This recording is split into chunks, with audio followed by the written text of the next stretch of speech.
This is the Regular Pastor Podcast, a podcast devoted to regular pastors and regular churches. My name is Landon Coleman. I'm a regular pastor at Emmanuel Baptist Church in Odessa, Texas. Welcome to Season 5 of the Regular Pastor Podcast.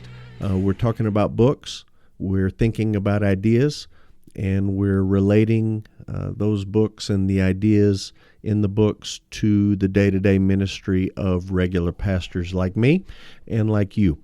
The book that I want to talk about today is one of my absolute favorite books that I've read over the last couple years. It's titled Spiritual Gifts, What Are They and Why They Matter?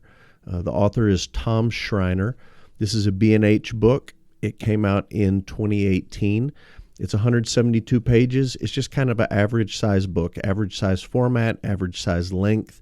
There's an introduction. There's an epilogue at the end. There's 11 chapters in the middle. And I would just make a distinction in the outline of this book and the 11 chapters that make up the guts of this book. 4 of those chapters deal with spiritual gifts in general. Chapter 2, 3, 4, and 5. 7 of these chapters, 1, 6, 7, 8, 9, 10, 11, deal with the more controversial issues surrounding spiritual gifts. So let me tell you a little bit about Thomas Schreiner. He is a professor at the Southern Baptist Theological Seminary in Louisville, Kentucky. He has served there at Southern since 1997. He holds a chair for the James Harrison Buchanan Professor of New Testament Interpretation. He has a BS from Western Oregon University, an MDiv and a THM from Western Seminary, and then he has a PhD from Fuller Theological Seminary. Dr. Schreiner has written many commentaries, many works of theology, and I don't mean small little popular level books like the one we're talking about today. He's a prolific writer. He's a legitimate New Testament scholar. He's a great professor. I had Dr. Schreiner for Greek syntax and exegesis at Southern Seminary, and it was a tremendous class. What's the big idea of this book? I think you find it on page 1 in the introduction. Schreiner sets out and he says, I wanted to write a small book on spiritual gifts because I support a position called, quote, cessationism. At least it's a kind of cessationism, he says. So in this introduction, Schreiner says we're going to talk about cessationism as it relates to spiritual gifts. This introduction is classic Schreiner. He admits that he could be wrong. He says really smart people disagree with me. This is a debated issue. He says he doesn't want to be divisive or contentious, but he also wants to stake out his position, and he wants to make his case in a kind but convincing way. When you leave the introduction, you go to chapter 1. Schreiner borrows from J.I. Packer. J.I. Packer wrote a book many years ago, a helpful book called Keep in Step with the Spirit, dealing with the question of charismatic theology and practice. And so this opening chapter, he just kind of borrows some of Packer's ideas. He lists out 10 positives about the charismatic movement. He lists out 10 negatives relating to the charismatic movement. And then there's 4 chapters that are just kind of basic. They're not unhelpful. They're not unimportant to the book, but they're just kind of basic stuff about spiritual gifts in general. And then when you get to chapter 5, Dr. Schreiner actually gets to his argument and his discussion about cessationism. So let me just try to summarize his argument with a couple of big ideas and a couple of observations from the book. First of all, he talks about prophecy. It's an interesting place to start. You would think he might jump into miracles or speaking in tongues, but he actually starts with prophecy, and I think it's a brilliant place to start.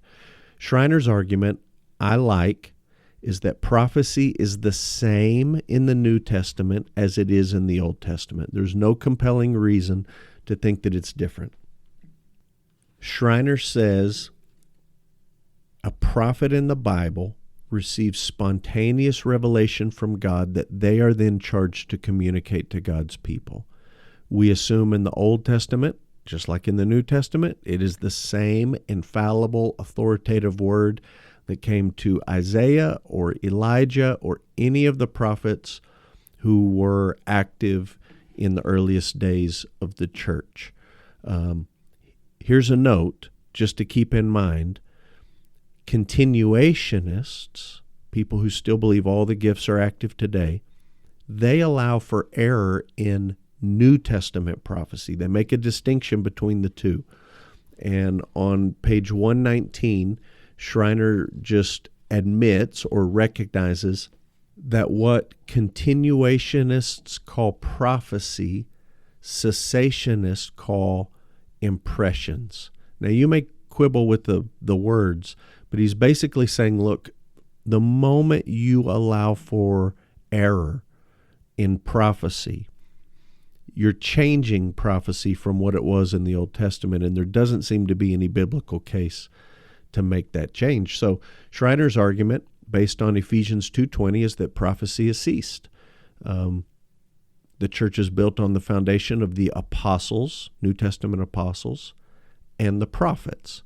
And the order of those words suggests that he's not talking about Old Testament prophets and then New Testament apostles, but first apostles and then prophets, both of whom were active in the early church, but none of whom are active today because the foundation of the church has been laid. Secondly, Schreiner talks about speaking in tongues. His argument, I think, is pretty straightforward. He says in Acts, it's clearly language. People could understand it. In 1 Corinthians, it's clearly language because Paul says that tongues needs to be translated and that when it's translated, it's functionally equivalent to prophecy. And so Schreiner says, I think the tongues in Corinth was the same as the tongues in Acts. And here's what he says on page 130. This is strong language, but I like it and I agree with it. He says, virtually no tongue speaking today fits the biblical description of tongues, since people are not speaking in discernible languages. The contemporary, quote, gift doesn't match what is in the scriptures. That's a big claim, and a lot of people won't like it, but I think he is absolutely right. So he's talked about prophecy, he's talked about tongues, now he talks just about cessationism in general. And in chapter 10, he lays out unconvincing arguments for cessationism, just kind of acknowledging what people say and the ideas that are out there. Then in chapter 11, he lays out what he thinks is a convincing argument, his argument for cessationism. And here it is, just in summary form. He says, look, Paul believed Jesus was coming back soon, and Paul clearly believed that the gifts would end when Jesus came back. What Paul did not know, because he wasn't omniscient and God didn't tell him everything, he didn't know church history was going to stretch out over 2,000 years. And the Lord didn't reveal that information to Paul or the early church. He didn't tell them that the miraculous and the revelatory gifts would end with the apostles and the prophets. And he didn't tell any of them any of that because he didn't want any of them to know the actual time of Christ's return. He wanted them to live with a sense of imminence and urgency. So 1 Corinthians 13 says that gifts will end when Christ returns, but that doesn't mean that all the gifts have to last until Christ returns. The apostles were a foundational gift, a foundational office. Prophets were a foundational gift, a foundational office. That's Ephesians 2:20. That foundation has been laid, and so we no longer have apostles and prophets, but we do have evangelists and pastors and teachers to pull from Ephesians chapter 4. Here's a summary quote, favorite quote from the book, page 157. The basis for cessationism is the claim that the church was, quote, built on the foundation of the apostles and prophets, Ephesians 2:20. We saw earlier that the prophets here are New Testament prophets. The word apostleship is used in a technical sense here, and Paul doesn't have in mind pioneering missionaries. He's talking about the 12 and maybe a few others who were included in that apostolic group. This is a pretty straightforward argument.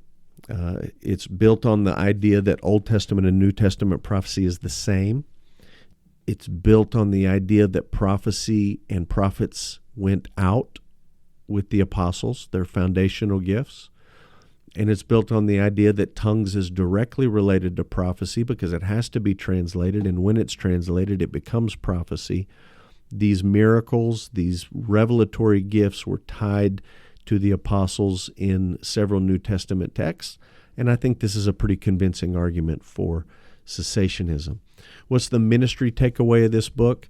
If you're a regular pastor, you are going to encounter this issue in your ministry. People will be at your church. They'll come from charismatic backgrounds. They'll come with questions. They'll come wanting to argue. They'll come relying on their experience over Scripture. They will come having not thought out these issues with any seriousness. And even your own people, because of the internet and the influence of social media, they're going to have impact by people who claim to be prophets, or people claim to be a prophet, or people claim to be gifted with the ability to perform miracles. So regular pastors need to think through these issues. I have no critique of this book. I like it. I think it presents a compelling case for cessationism, and it's an argument that I've really never read in this exact form anywhere else. I've read a lot of other arguments for cessationism, most of which I don't find particularly convincing, but this is one that I think fits with the biblical text. It fits with what the New Testament says about apostles and prophets and the foundational nature of these gifts, and I think it fits with the story of church history. The Goodreads rating for spiritual gifts is 418. I think that's ridiculously low. I'm sure there's some continuationists who have got on there and given it a low rating. I gave it a 5-star rating. I would have given it 6 if I could. I think this is a tremendous book, easy to read, straightforward, well thought out, and an argument that I think is convincing. Who should read it? I think pastors should read books like this just because the issue is going to come up in your church, whether you are part of a charismatic denomination or not. I think Christians who come from a charismatic background would do well to read a book like this. I think this is a kind critique towards charismatic theology and practice. So I think there's a helpful pushback here. And, you know, if you're just a Christian who's been influenced by or you've interacted with charismatics over the years, I think that this is a helpful book, and I've recommended it to many people who fall into that category. So that's the book, Spiritual Gifts by Tom Schreiner. I cannot recommend it to you enough. Thanks for listening to the Regular Pastor Podcast. Be sure to subscribe wherever you listen for weekly episodes here in Season 5. Appreciate an A+ rating, 5-star rating wherever you're at. You can follow Regular Pastor online, regularpastor.com, and you can find me on Goodreads. If you search for Landon Coleman, I'd love to know what you're reading. If you have a book recommendation or a request, let me know. Landon@emmanuelodessa.com. Until next week, this is the Regular Pastor, not the Regular Prophet.